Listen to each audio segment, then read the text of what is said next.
Hello po at magandang gabi sa lahat. Gusto ko lang i-share ang naging experience naming mag-asawa nung naka-check-in kami sa Manila Hotel. Anniversary staycation namin yung mag-asawa. Sinisiguro namin na nagkakaroon pa din kami ng quality time kahit may nabuo na kaming pamilya. Tawagin niyo na lang po akong Lisa at yung asawa ko naman po ay itago na lang natin sa pangalang Roger. June po yun ng 2004 nangyari. Kahit matagal na, hindi ko pa din ito makakalimutan. Lagi din itong laman ng mga kwento ko sa mga kamag-anak at kaibigan kapag napag-uusapan yung mga katatakutan. Maganda yung nakuha naming kwarto. Malaki ang espasyo at talagang kitang-kita mo na luxury hotel talaga ito. Kumbaga, sulit yung ibabayad mo sa itsura ng kwarto mo. Pagpasok pa lang namin sa kwarto, sabi ko sa asawa ko, ang lamlam naman ng ilaw. Maliwanag yung kwarto, pero parang ang dilim. Sabi ni Roger, okay nga lang daw yun, kasi medyo romantic daw ang ilaw. E di nagtawanan na lang kami. Habang nakaupo kami sa kama at nag-aayos ng mga gamit, bigla na lang nagpatay-sindi yung ilaw sa tabi ng lamesa. Natakot pa nga ako noon kasi baka nagsho-short circuit. Pero nung tinignan ng asawa ko, okay naman. Nakasaksak ng maayos. Sabi ko hugutin na lang niya kasi natatakot na talaga ako sa mga ganyan. Nakuryente na kasi ako dati sa saksaka ng rice cooker. Kaya kapag may mga ganitong electricity problems, hindi ako makatagal na hindi maayos. Nang makapag-ayos na ng gamit, sabi ng asawa ko pupunta muna siya sa baba, doon sa may lobby, kasi nandoon yung mga kainan. Titingin na siya ng mga pwede naming kainan bago kami magpahinga. Kasi kinabukasan na kami maglilibot-libot at susubukan ang mga amenities ng hotel. Sabi ko, sige kako, at ako naman ay maliligo muna at mag-aayos na. Kinuha ko na yung mga toiletries ko tapos pumasok na ako sa banyo. Excited ako noon kasi ang ganda talaga ng banyo nila. Yun lang, kahit sa banyo, malamlam pa din yung ilaw. Habang nagsashower ako, bigla na lang may kumatok sa pintuan ng CR. Kaya sinigaw ko yung pangalan ng asawa ko. Pero walang sumasagot. Inulit ko pa ulit ang tanong ko. Tinawag ko ulit yung pangalan niya. Ngunit imbes na sumagot, kumatok lang ulit. Hindi naman malakas na katok yun. Mahihina lang pero alam mong may tao sa labas. Nainis na ako noon kasi bakit hindi siya sumasagot? Pagbukas ko ng pinto, nagulat ako na walang tao sa harap ng banyo. Hindi ko naman inilabas yung ulo ko, kaya hindi ko nakita yung bandang kama. Pero sigurado ako na may tao sa loob kasi naririnig ko na may nag-aayos ng mga gamit. Kaya sinabi ko na lang na malapit naman na akong matapos, kaya hintay lang siya saglit kung gusto niyang gumamit ng banyo. Sumagot naman ito ng oo, sige. Hindi na ako nag-isip ng kakaiba kasi boses yun ng asawa ko. Nagpatuloy ako sa pagligo at nang matapos, lumabas na ako kaagad. Nagbadali na rin ako noon kasi baka kailangan ng gumamit ng banyo ni Roger. Laking gulat ko nang wala akong madatnan sa loob ng kwarto namin. Palingali nga pa ako sa paligid ko pero wala talaga akong nakita. Baka kako pumasok lang yung asawa ko tapos lumabas ulit. Habang nag-aayos ako, pumasok na sa kwarto si Roger. Sabi ko pa, tapos na akong maligo. Pwede ka na gumamit ng banyo.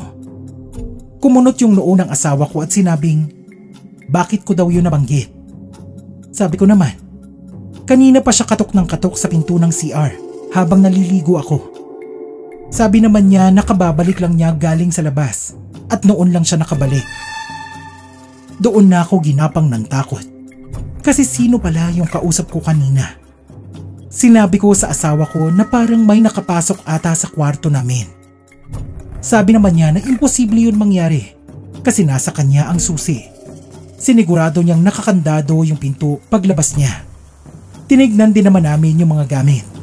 Wala namang nawawala. Natakot na talaga ako noon.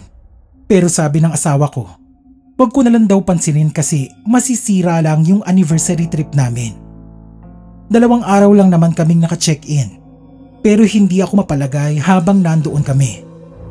Pakiramdam ko parang laging may nakatingin sa amin at nagmamatsyag lang sa bawat galaw namin sa kwartong yon. Hindi din ako pumapayag na iiwan niya ako doon ng mag-isa. Maganda yung amenities ng hotel. Natsyempohan lang siguro kami ng kababalaghang ito. Magche-check-in pa ba ako ulit doon? Aba oo naman. Pero sisiguraduhin ko hindi ako maiiwang mag-isa sa kwarto.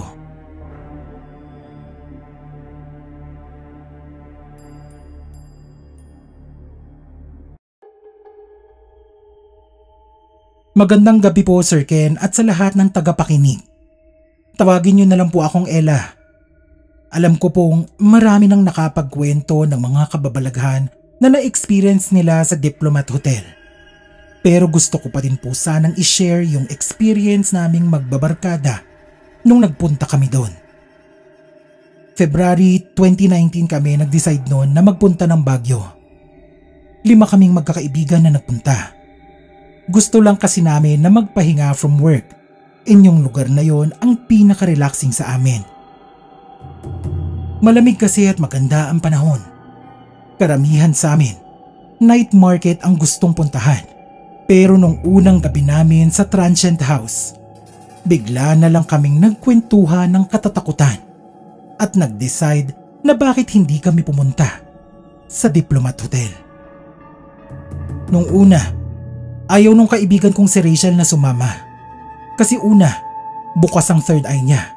Pangalawa, meron siyang kakayahan na madaling kumapit ang mga kaluluwa at elemento sa kanya. Sabi naman namin, alam naman niya ang gagawin kapag may dumikit sa kanya. At confident naman kaming kaya niyang i-handle yung lugar. Kahit na nagpupumilit siyang hindi sumama, sa bandang huli, napasama pa din namin siya. Kinabukasan mga after lunch, nagpunta na kami sa Diplomat Hotel. Nabasa kasi namin na maaga silang nagsasara. Gusto kasi namin pumunta muna dun. Tsaka kami magsi-session road. Parang pagpag after Diplomat. Pagdating pa lang namin sa hotel na yun, kitang-kita ko na sa mukha ni Rachel na sobrang takot na takot siya at nagbubutil-butil yung pawis niya kahit malamig. Nakita din pala yun ng iba naming kasama, kaya tinanong na siya kung okay lang ba siya. Nagulat na lang kami nang bigla siyang dumuwal. Akala namin noon nagkasakit siya. Sabi niya, hindi daw niya kaya yung amoy. Sobrang lansa daw. Kami namang mga kasama niya, wala namang naaamoy. Tinanong namin siya kung gusto pa ba niyang tumuloy. Dahil nga nandoon na kami, sumama na lang din siya. Pagpasok sa entrada, makikita mo doon yung mga lumang litrato tsaka yung history ng hotel. Manlulumo ka din talaga sa mga naranasan ng mga tao noon. Naririnig pa nga namin yung kwento ng mga pari na sabay-sabay pinugutan ng ulo ng mga sundalong Hapon. E di nagpatuloy lang kami sa paglilibot. Ang gusto talaga naming makita ay yung fountain sa gitna na laging pinupuntahan ng mga tao. Picture-picture lang, tapos alis na. Nang makarating kami doon sa fountain, grabe yung itsura ni Rachel. Para siyang nausog na hindi mo maintindihan. Putlang-putla yung mukha niya tapos pawis na pawis. Ngulagat yung mata niya na nakatingin sa paligid. Hindi na nga siya lumapit doon sa fountain kasi halos hindi siya makalakad. Sabi nung isa naming kasama, itigil na namin yung paglilibot doon. Kasi hindi na talaga maganda yung nakikita namin kay Rachel. E di lumabas na kami. Siguro mga 3:00 na yon ng hapon. Dumiretso na kami agad sa Session Road. Nakakamangha nga kasi pagkaalis namin doon sa Diplomat, parang bumalik sa dati si Rachel. Okay na siya ulit. Pagbalik namin sa transient house, tinanong na namin siya kung ano bang nangyari nung nasa Diplomat Hotel kami. Sabi ni Rachel, Sa entrada pa lang daw ng hotel. Puro pula lang daw ang nakikita niya. Tapos sobrang lansa daw ng lugar. Amoy ng natutuyong dugo at laman ng tao. Kaya para siyang masusuka. Sobrang bigat din daw ng pakiramdam na parang may nakapatong sa balikat niya. Halos hindi siya makagalaw kasi para daw siyang nasusuffocate. Doon naman daw sa fountain area. Takot na takot daw siyang lumabas kasi napakarami daw tao na nakatingin sa kanila. Nung mga oras na yon, kaunti lang kaming nandoon. Halos wala ngang tao. Hindi na daw niya kasi mapaghiwala yung buhay sa patay. Kaya nung nakakita siya ng grupo ng madre na nakaitim, alam na niyang hindi na buhay yung mga nakatingin sa amin. Sumunod naming tinanong kung may sumunod ba sa amin. Sabi niya, meron daw isang bata na gustong sumama. Habang naglilibot daw kami, kalabit ng kalabit sa kanya. Akala siguro siya yung nanay. Hindi niya pinapansin na para bang hindi na lang niya nakikita. Sa totoo lang awang-awa kami sa kaibigan namin at nakukonsensya din kasi pinilit namin siyang sumama sa lugar na yon. Magandang experience siya na mapuntahan. Pero kung uulitin ko bang pumunta doon, baka hindi na. Sinwerte lang kami kasi walang sumama sa amin galing doon. Kasi kung nagkataon, malaking problema yon. Hanggang dito na lang po muna. Maraming salamat po sa pagbabasa ng aking kwento.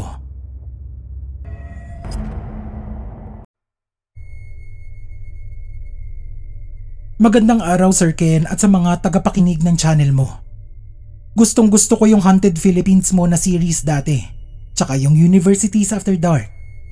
Pero ngayon lang ako nagkaroon ng oras para ipadala itong kwento ko nung minsang nagstay kami ng boyfriend ko na si Joseph sa Casa Vallejo sa Baguio. Janine na lang po ang ipangalan niyo sa akin. Anniversary namin yon kaya nag-decide kami na mag-Baguio. Alam naman namin ang sumpa ng Baguio sa mga magkakarelasyon. Pero confident naman kami sa isa't isa kaya itinuloy na namin. Mahilig kaming dalawa sa rustic feels na lugar. Kaya maliban sa Baguio, gustong gusto din namin sa vegan. Kaya ang una naming hinanap sa Baguio ay yung mga medyo historical na lugar. Hindi naman kami madalas mag-travel. Kaya medyo hindi namin alintana ang budget sa tutulugan. Ayaw din kasi namin mag-transient. Sa paghahanap, nakita namin yung Casa Vallejo sa may Upper Session Road lang. Sa mga litrato, maganda yung lugar, kaya nagdesisyon na kami na doon na lang. Hindi nga kami nagkamali. Sobrang ganda at rustic nung lugar na yon. Sabi ko pa nga kay Joseph noon na perfect tong lugar na to para sa aming dalawa. Sa mga lumang lugar na katulad nito, hindi mo naman maiiwasan na makaramdam ng kakaiba. Marami na ding napagdaanan ang Casa Vallejo, kaya hindi na yon kaiba sa amin. Pagpasok namin ng kwarto, bigla akong nahilo.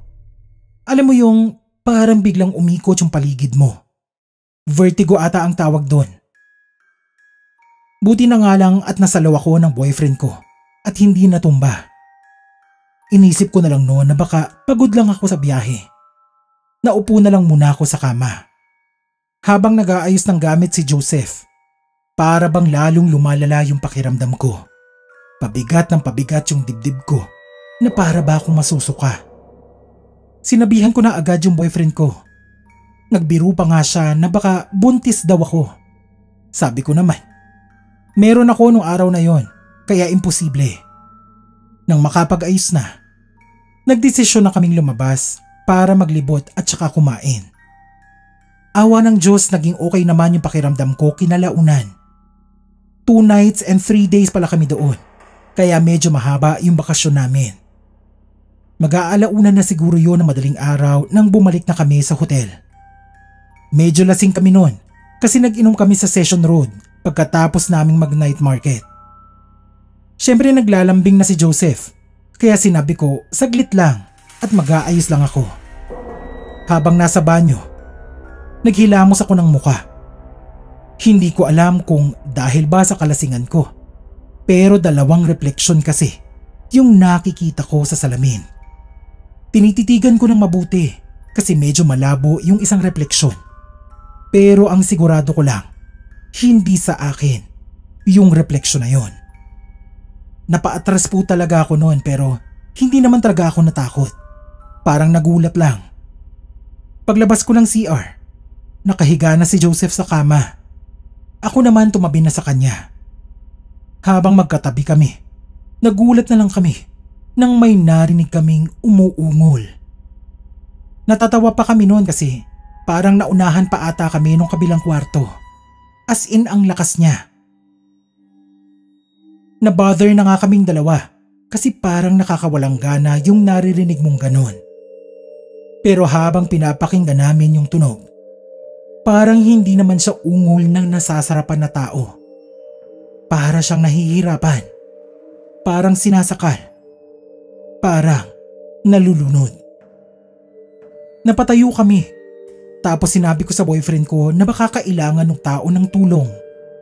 Nagbihi siya agad. Tapos dumiretso sa pinto. Pagkabukas niya ng pintuan, biglang tumahimik ang paligid. Nagkatinginan kaming dalawa sa pagtataka. Dumingali nga pa siya sa labas para siguraduhing walang tao. Dahan-dahan niyang sinarado ang pinto at bumalik sa kama.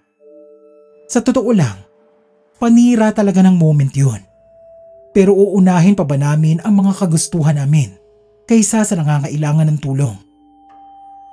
Nung mga oras na yon, kahit hindi kami nagsasalita, parang alam na namin kung ano yung narinig naming dalawa. Wala na lang naimik para hindi magkatakutan. Niyakap na lang ako ni Joseph para siguro iparamdam sa akin na safe ako kasama siya. Noong mga sumunod na gabi naman, hindi na namin narinig yung mga ungol. Pinalitan naman yon ng mga taong naglalakad sa labas ng pintuan namin. Minsan magigising ka kasi may mga nagsisigawang mga bata na tila ba naglalaro sa labas tapos biglang hahampas sa pintuan ng kwarto nyo. Hindi na din kami nakatulog ng maayos kahit sobrang ganda ng hotel na yon. Maliban sa mga na-experience namin, wala namang nagpakita o nanakit sa amin. Babalik ba kami dito? Siyempre naman. Hindi naman kami basta-basta matatakot sa mga ganitong pangyayari. Huwag lamang kaming sasaktan.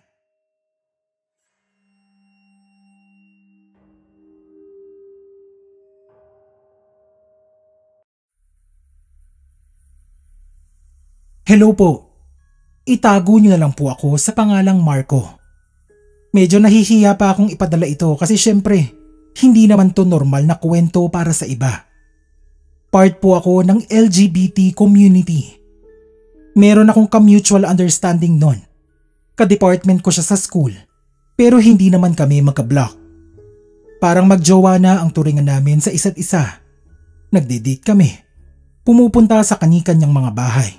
Lumalabas pag weekends, magka-text at magkatawagan araw-araw. Mga ganong bagay ba? Pero ayaw pa namin na ma-expose kami sa school kasi baka alam nyo na, mapagchismisan. Nung umamin na kami sa isa't isa at nagdesisyon na kaming gawing official ang relasyon namin, sabi niya may sorpresa daw siya sa akin. Nagulat na lang ako nung dinala niya ako sa Sogo. Hindi ko nasasabihin kung saan, pero sa bandang Quezon City ito. Ako naman super excited kasi sa totoo lang, hinihintay ko din tong pagkakataon na to. Pagpasok pa lang namin sa loob ng kwarto, naging mainit na agad ang mga pangyayari. Natigilan lang kami nung bigla naming marinig na bumukas yung gripo sa CR. Nagkahiyaan pa kami noon kasi hindi na talaga namin tinignan kung may naglilinis pa ba sa loob. Basta pumasok na lang kami. Sabi niya sa akin, baka may naglilinis pa. Kaya nagtanong siya kung may tao ba sa loob. Wala namang sumagot, pero biglang namatay yung gripo. Nagtinginan kaming dalawa. Nagpakiramdaman kung sinong pupunta sa banyo para tignan kung may tao. Dahil mas matapang ako sa kanya, sabi ko ako na. Basta pumwesto lang siya sa likod ko para kung may masamang tao man doon, mapagtutulungan namin. Binigla ko yung pagbukas ng pinto Sa gulat namin, walang tao sa loob. Kinilabutan na ako noon kasi paanong nagbukas-sara yung gripo. Hindi naman namin yon guni-guni kasi ang lakas ng agos ng tubig. Isa pa, dalawa kaming nakarinig noon. Namata yung excitement naming dalawa sa nangyari. Sabi na lang niya sa akin na may regalo daw siya. Siguro para mabuhayan ulit kami ng loob. Naglabas siya ng sulat at saka tsokolate. Kilig na kilig naman ako ng mga oras na yon. Nag-uusap lang kami. Kasi sabi ko medyo nagugutom ako. Kaya nagtitingin kami ng mga pagkain sa menu. Nagulat na lang kami nang biglang parang may nagbubukas ng pintuan namin. Sabi ko, sino naman kaya to? Kasi parang pinipuwersa niyang buksan yung pinto. Idi sumilip ako sa labas. May nakita akong lalaki na nakaputing t-shirt. Sabi ko sa jowa ko, mukhang may nagkamali ng kwarto. Sabi ko, bubuksan ko na yung pinto para sabihing mali yung binubuksan niyang kwarto. Halos mahimatay ako sa takot noon kasi pagbukas ko ng pinto, wala na yung lalaki sa labas. Take note na bago ko buksan yung pinto, nandoon pa siya at sinusubukan yung buksan. Imposible naman na ganoon siya kabilis tumakbo para bigla na lang mawala. Sinabi ko sa jowa ko noon na ayoko na doon magstay para kasing pinuputakti na kami ng kakaibang pangyayari. Sinabi ko na umuwi na lang kami sa amin at doon na lang ituloy yung mga gusto naming gawin. Buti na nga lang at 3 hours lang yung binook namin doon at hindi naman sobrang nakakapanghinayang. Sa totoo lang, ngayon ko lang na-experience yung ganong takot. As in nakita ko talaga yung tao sa labas o multo man yun. Simula noon na hindi na kami nag-check-in sa mga ganyan. Bahay-bahay na lang kami. Siguro kung mag-check-in man kami sa mas bagong mga hotels na. Estudyante pa lang kasi kami noon kaya medyo short sa budget. Pero ngayon, medyo nakakaahon-ahon na kahit papaano.